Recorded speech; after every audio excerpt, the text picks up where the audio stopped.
자, 이제 2024년 행정법 최신 판례.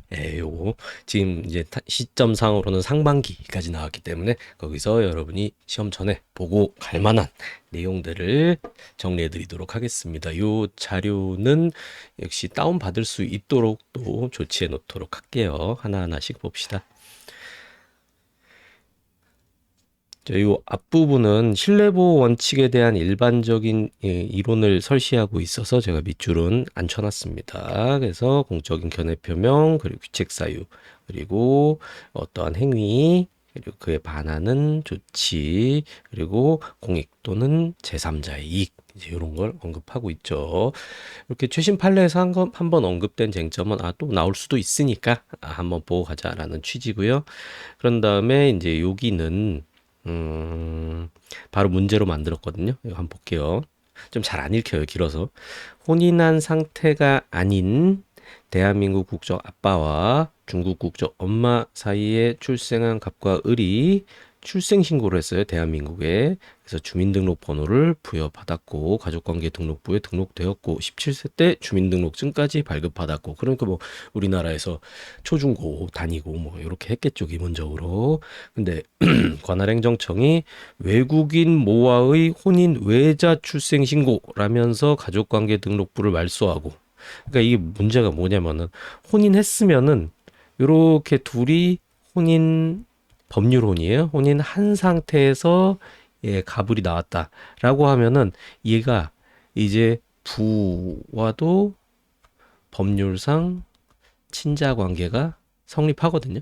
그런데 지금은 혼인을 안 한 상태에서 태어났잖아요. 그렇기 때문에 이런 경우에도 엄마랑은 계속 법적으로 이어지는데 아빠랑은 법률상 친자 관계가 출생만으로는 인정이 안 되고 여기서 이렇게 바꾸려면 인지라는 절차가 필요해요.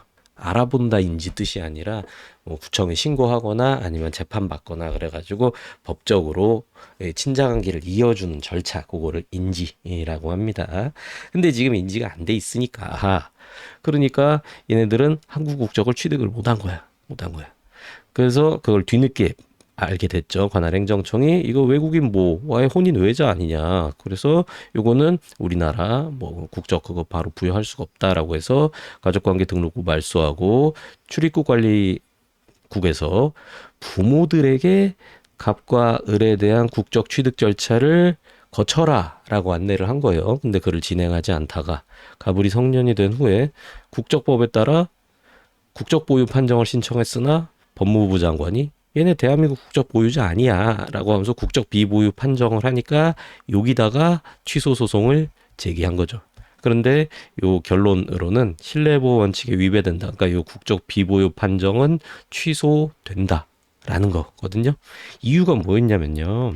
여기서 행정청이 공신력 있는 주민등록번호와 이에 따른 주민등록을 부여한 행위는 갑과 을에게 대한민국 국적을 취득하였다는 공적인 견해를 표명한 거다. 라는 거. 그다음에 뭐 그 뒤에 뭐 이런저런 거 사정 이제 고려를 하는 겁니다.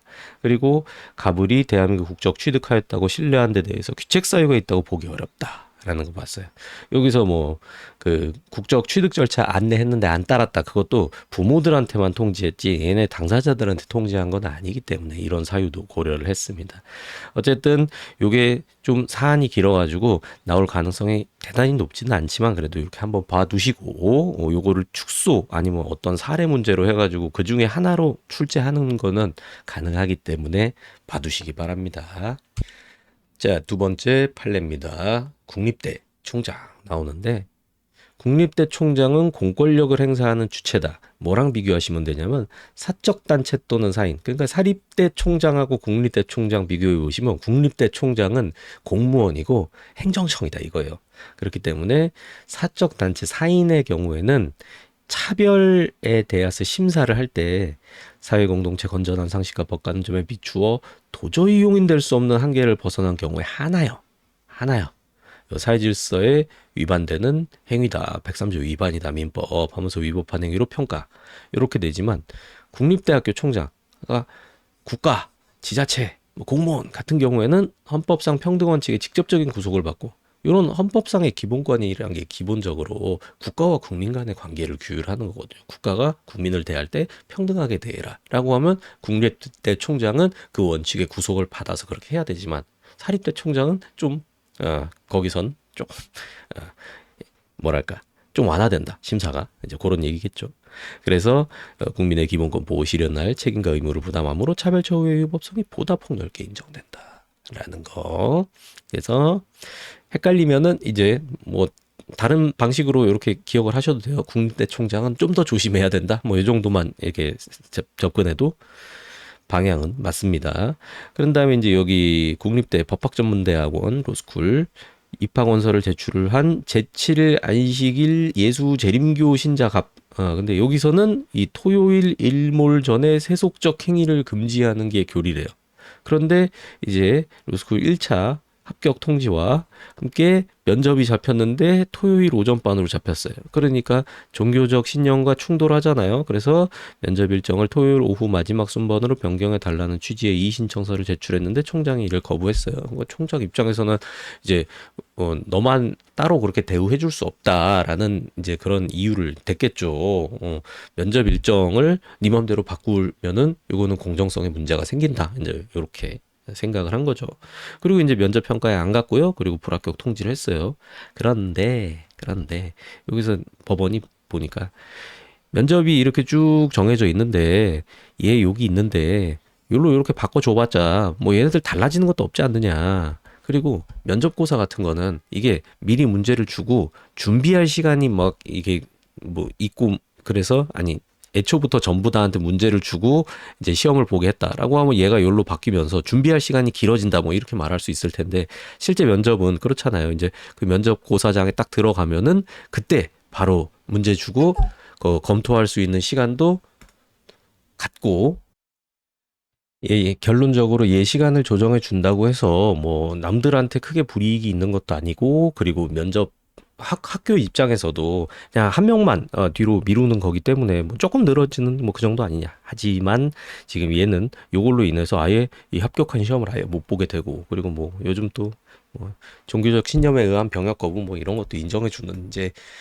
그런 추세니까 야, 해줘라. 라는 얘기입니다. 그래서 이 불합격 처분은 취소되어야 한다라고 봤습니다. 그래서 여기도 그 평등 원칙에 위반한 것으로 위법하다라는 결론 기억해 두시면 되겠고요. 자, 그다음에 여기 3번 판례 보시면은 이것도 봅시다. 임용권자에게는 승진 임용에 관하여 일반 국민에 대한 행정처분이나 공무원에 대한 징계처분에 와서는 비교할 수 없을 정도로 매우 광범위한 재량이 부여되어 있다. 여기까지는 딴 데서 보셨겠죠. 그리고 승진 후보자 명부에 높은 순위에 있는 후보자를 반드시 승진 임용해야 되는 것은 아니다. 이것도 자연스럽죠.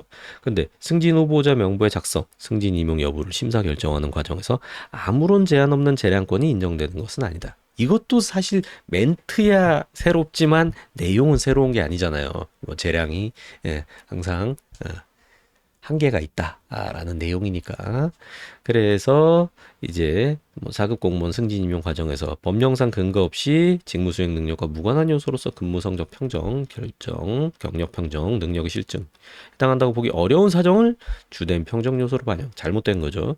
이러한 사정을 승진 임용에 관한 일률적인 배제 사유 혹은 소급 요건 요걸로 삼았다. 그럼 이것도 잘못된 거죠. 그래서 요거는 허용될 수 없다라는 얘기고요. 요거는 문제 한번 풀어보세요. 제가 꼬아놨기 때문에 지금 눈으로 한번 보세요.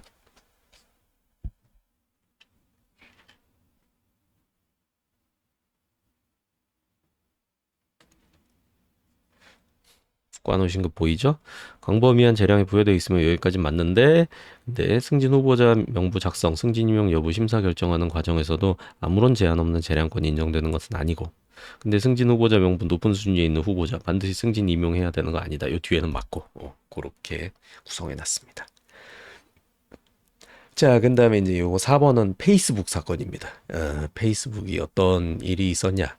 그러니까 콘텐츠 제공 사업자 페북 근데 전기통신 시설비 상호 접속 기준 개정되면서 국내 통신사에 더 많은 비용을 지급해야 할 상황에 처하자. 이거 한때 되게 이슈가 됐었잖아요. 그래서 이것 때문에 트위치는 그냥 야 코리아 어우 장사하네 그러면서 그냥 갔잖아요.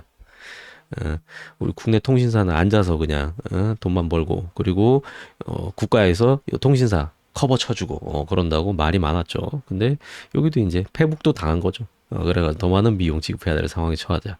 일부 접속 경로를 국내 제공사업자에서 해외 인터넷 서비스 제공사업자로 변경했어요. 그러니까 아무래도 국내 이용자들의 접속이 지연되거나 동영상이 재생이 잘 안 돼. 그러니까 여기서 이제 누가 나서요? 이제 국가가 나서가지고 이제 통신사 카바 쳐줘야겠죠. 방송통신위원회가 이제 위 접속 경로 변경이 정당한 사유 없이 전기통신 서비스 이용을 제한하는 행위다. 그래서 전기통신 이용자의 이익을 현저히 해치는 방법으로 전기통신 서비스 제공하는 것을 금지하고 있는 이 법에 위반된 행위다라고 하면서 시정명령, 과징금 납부 명령 바로 날렸죠. 그러니까 이제 거기다가 소송 제기를 한 거고요. 자, 과징금 부과 이제 여기서 법원 얘기입니다. 과징금 부과는 침익적 처분이니까 쟁점 조항 엄격히 해석 적용해야 된다. 이해되시죠? 그리고 처분을 상대방에게 지나치게 불리한 방향으로 해석 적용하면 안 된다라는 것도 맞는 얘기고요. 그리고 결국 블라블라블라 해가지고 그나마 법원이 회복을 구제해 줬습니다. 이용 자체는 가능하나 이용이 지연되거나 이용에 불편이 초래된 경우는 이용의 제한에 해당한다고 보기 어려운 점. 그러니까 이게 법의 취지는 이런 게 아니잖아요. 이걸 처벌하자는 게 우리도 뭐 보면 알 수 있겠죠. 그래서 조금 방통위에서 야 너 왜 국내 사업자한테 돈 안 내고 왜 외국 사업자한테 돈 주면서 꼼수 써서 도망칠라 그래 라는 약간 그런 느낌이 아닌가 싶습니다. 어쨌든 결론만 기억하시면 문제 없겠어요. 자, 5번입니다. 여기도 손해 전보 중에서 국가배상 내용이고요. 공무원의 직무행위가 정당성을 잃었다. 요것도 이제 국배 책임의 요건이 되겠죠. 근데 정당성이 잃었는지는 행위 양태의 피해자 관여 여부 정도, 침해된 이익의 종류, 손해 정도 등 여러 사정을 종합하여 판단하되 여기는 문제 없죠. 근데 요거 좀 체크해 두시고 가세요. 손해 전보 책임 국가가 부담할 만한 실질적 이유가 있는지 또 살펴보아야 한다. 요거 살펴보아야 하는 것은 아니다라고 하면 잘못된 겁니다. 그래서 요거 좀 잘 봐두시고요. 그리고 여기서 이제 긴급조치 9호 얘기인데요. 긴급조치 박정희 형님. 그래서 적용 집행으로 강제수사 받거나 유죄 판결 선고받고 복역함으로써 개별 국민이 입은 손해 배상 책임 인정될 수 있다. 배상해줘라 라는 내용이죠. 그래가지고 요것도 요거지만 요거를 좀 잘 봐두시기를 바랍니다. 직무행위가 공무원의 직무행위가 정당성을 잃었는지 판단할 때에는 그 손해배상을 국가가 해줘야 될 실질적인 이유가 있는지도 따져보아야 한다. 국가가 그 손해배상을 해줘야 될 실질적인 이유가 있다면 그러면 공무원의 직무행위가 객관적 정당성을 잃었다라고 평가할 수 있다. 요런 얘기니까 요게 직접적으로 연결이 잘 안 되거든요.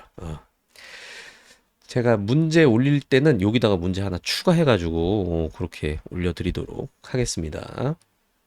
자, 그리고 이제 행정쟁송인데요. 여기 하도급 블라블라인데 요거는 핵심 요거 보시면 돼요.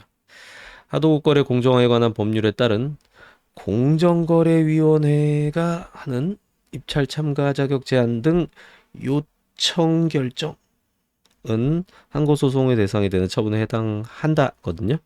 잘 생각해 보세요. 뭐가 문제냐면 입찰 참가 자격 제한을 빵 해버리면 그거는 처분이 맞아요. 근데 입찰 참가 자격 제한은 뭐 예를 들어서 한국전력이 있다. 내가 한전에 뭐 전선 납품하는 중소기업이다. 그런데 내가 여기서 꼼수 쓰다가 한전 형님한테 걸려가지고 입찰 참가 자격 제한을 꽝 두드려 맞았다. 라고 하면 이거 너무 부당해요. 이제 이렇게 다투는 그런 구도가 이제 여러분이 봤던 거고요. 여기는 뭐냐면 공정위가 그 뒤에서 공정위가 심사를 하러 댕기는 거예요. 여기저기 감시하다가 그러다가 얘네 꼼수 썼네? 그러면은 여기다 통지를 해주는 겁니다.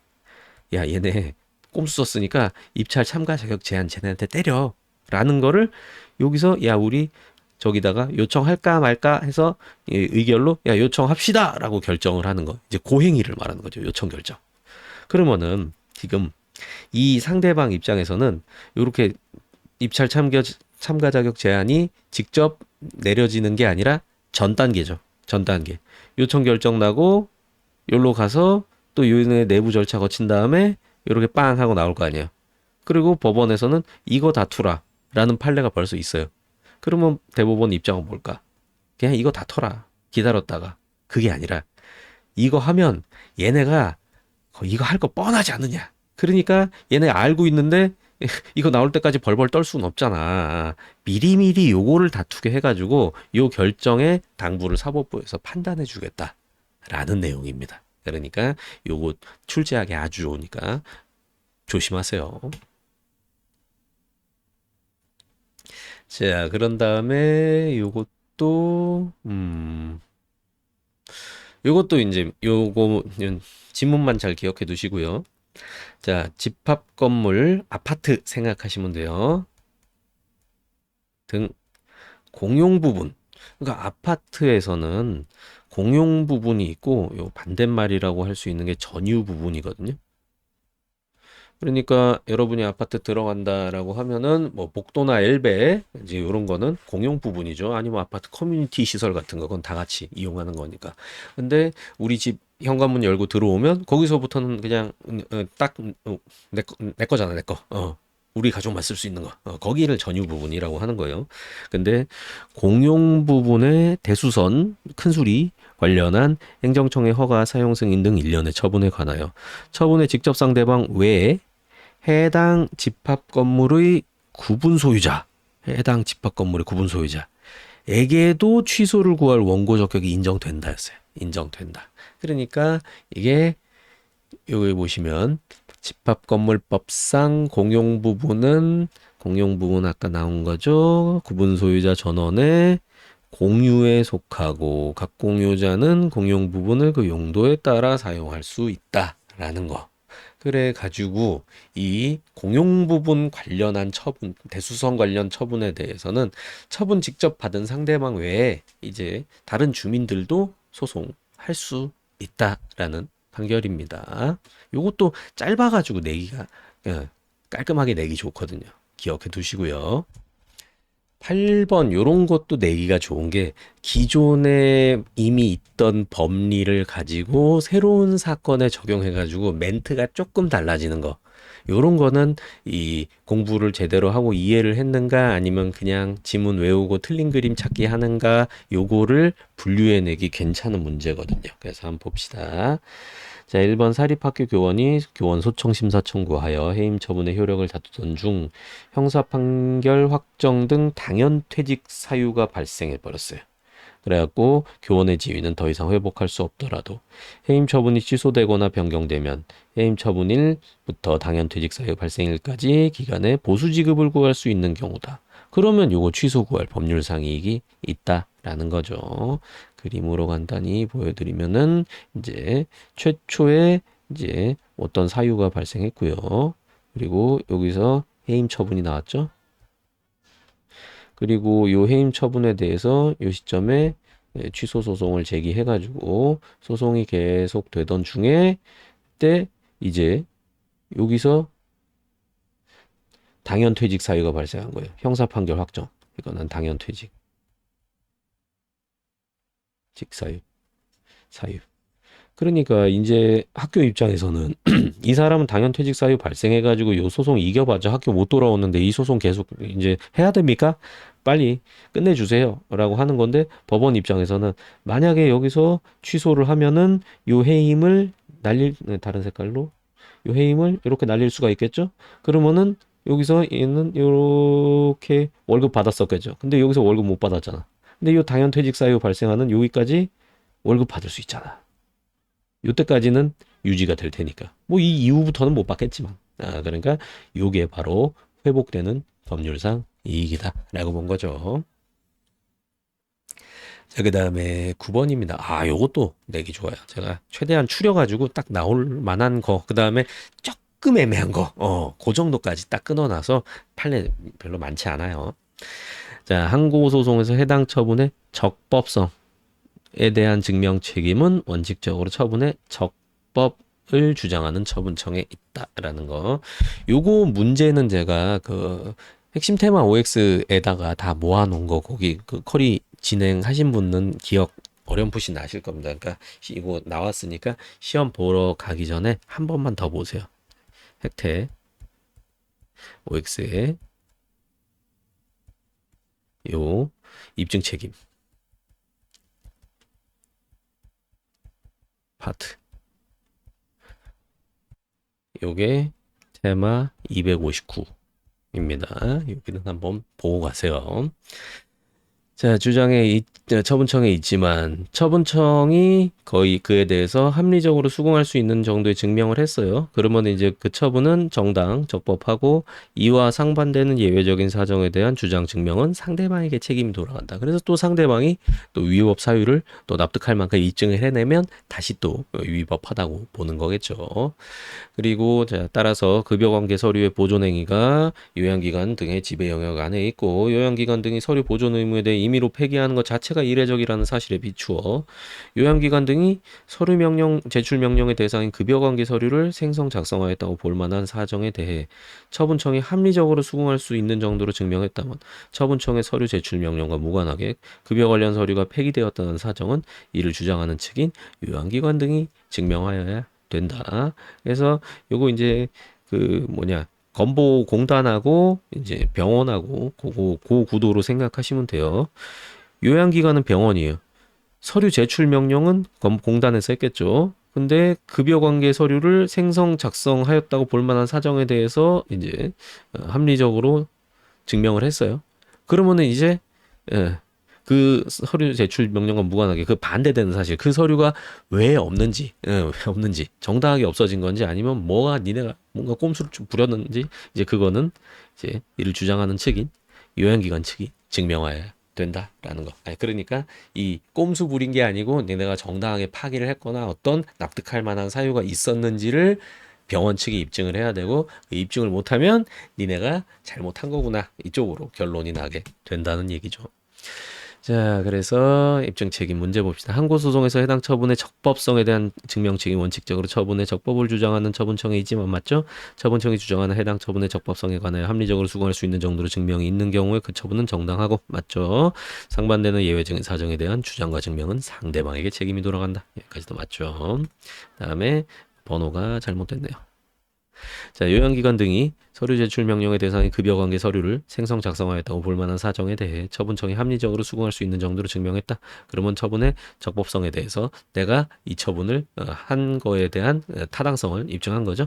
그러면 처분청의 서류 제출 명령과 무관하게 급여 관련 서류가 폐기되었다는 사정. 요거는 이를 주장하는 요양기관 측이 증명하여야 한다. 여기도 맞는 지문입니다.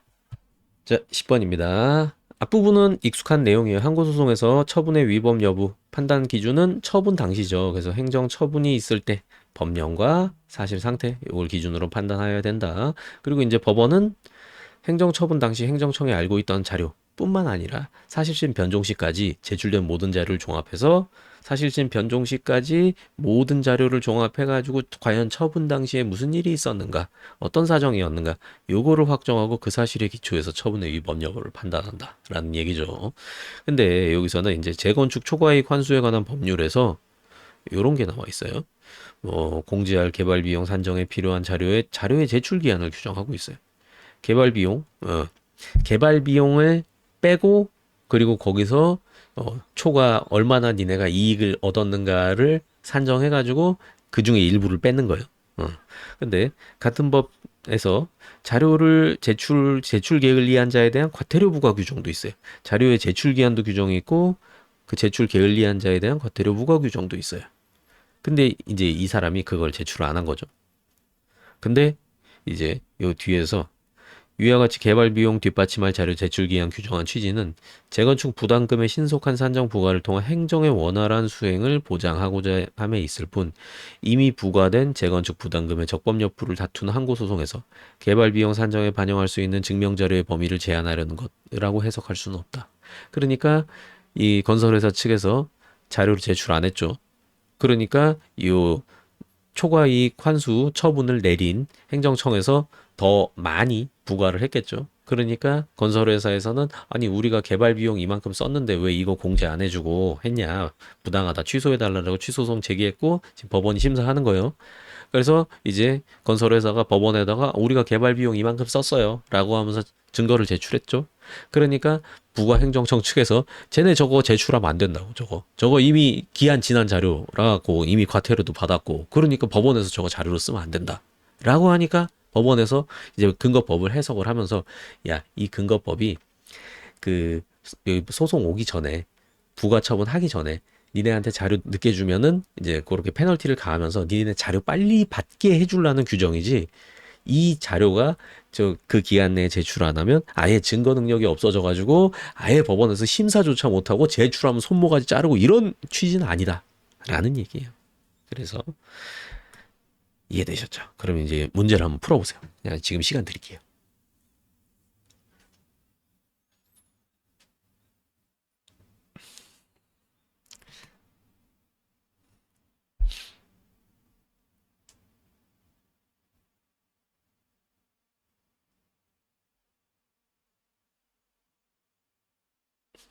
좋습니다. 보셨죠? 뭐 1번은 맞고요. 2번 납부 의무자가 개발 비용 공제를 위한 자료의 제출 기한이 지나도록 관련 자료를 제출하지 않았다. 재건축 이익 환수법 24조에 따라 혜택 기간에 비례한 과태료가 부과될 뿐 아니라 부가 처분을 다투는 항고 소송에서도 그 자료를 증거로 제출할 수 없게 된다. 뒤에 틀린 거 아시겠죠? 자, 그다음에 여기 보시면은 요것도 처분의 무효 확인 취소, 취소 소송 무효 확인 소송, 제소 당시에는 소의 이익이 있어서 적법했는데 소송 계속 중에 이제 처분의 기관의 경과 등으로 효과가 소멸한 때, 처분이 취소되어도 원상회복이 불가능하다고 보이는데, 이럴 때는 그 취소로서 회복할 수 있는 다른 권리나 이익이 남아 있거나 처분과 동일한 사유로 경우라도 여기서 한번 끊어야 돼요. 그러니까 원래 원상회복이 불가능하다고 보이는 경우에는 원칙적으로는 소의 이익이 없으니까 까카로 가는 게 원칙이지만, 예외적으로 회복할 수 있는 다른 권리나 이익이 좀에 남아 있거나 처분과 동일한 사유로 위법한 처분이 앞으로도 반복될 위험성이 있어서 처분의 위법성 확인 내지 불분명한 법률 문제에 대한 해명이 필요한 경우, 이때는 행정의 적법성 확보, 그에 대한 사법 통제, 국민의 권리 구제 확대 측면에서 예외적으로 소이익을 인정하겠다. 그래서 그냥 계속 심사해서 결론 내주겠다라는 얘기거든요. 그러면 여기서 행정처분과 동일한 사유로 위법한 처분이 반복될 위험성, 위법한 처분 반복될 위험성이 여기가 핵심이거든요. 이러한 불분명한 법률 문제에 대한 해명이 필요한 상황에 대한 대표적인 예시일 뿐이며, 반드시 해당 사건 동일한 소송 당사자 사이에서 반복될 위험 있는 경우만을 의미하는 것은 아니다라는 거. 그러니까 다른 사람들 사이에도 이 유사한 다툼이 있을 수도 있겠다라는 것도 요 예외인지 판단하는 소스가 된다는 얘기죠. 이러한 법리는 행정처분의 일종인 중재재정에 대한 무효확인 취소 구하는 소의 경우에도 마찬가지로 적용된다. 이거 그 교원 관련한 그 사건이고요. 밑에는 너무 디테일한 내용이라 갖고 여기는 출제 되게 어렵고요. 제가 문제로 잡아 놓은 것만 풀어보시면 될 겁니다. 1번은 제가 일부러 이제 길게 넣어놨거든요. 다시 한번 보자는 차원에서. 그래서 요거는 풀어보시면 되겠고요. 그리고 이제 2번입니다. 처분의 효력이 소멸하여도 예외적으로 취소 소송의 소의 이익을 인정하는 사유인 그 행정처분과 동일한 사유로 위법한 처분이 반복될 위험성이 있는 경우는, 이거 예외죠. 근데 반드시 해당 사건의 동일한 소송 당사자 사이에서 반복될 위험이 있는 경우만을 의미하는 것은 아니고, 이게 맞죠? 그리고 뒤에 이러한 법리는 처분의 일종인 중재재정에 대한 무효 취소 구하는 소의 경우에도 마찬가지로 적용된다. 뒤에는 맞는 거 이제 중간을 꼬아 놓은 지문입니다. 자, 이렇게 해서 24년 전반기 행정법 최신 판례 볼만한 거는 다 봤습니다. 그렇게 많지가 않죠. 그래서 요 정도 봐두시면은 혹시나 하나 두 개 지문도 걸러낼 수가 있으니까. 자, 잘 정리하시고 한 번만 더 보면 될 거예요. 이 정도는. 그래서 여러분이 그냥 지금 풀었을 때 자연스럽게 풀렸다 아니면 기존 범위 그냥 중복이다라고 하면은 그건 여기서 본 걸로 끝내셔도 되고요. 좀 새로운 것들 요런 거는 뭐 여러분 늘 보는 기본서에다 정리를 해 놓는다거나 거기다가 이렇게 늘 보는 데다 정리해 놓거나 아니면 이 중에서 잘라서 혹은 뭐 사진 찍어 가지고 거기다 보는 데다 착착 정리해 놓는 거. 요렇게 하고 요 자료는 없애는 걸로. 어떤 건지 아시겠죠? 단권화를 시켜버리시란 말씀입니다.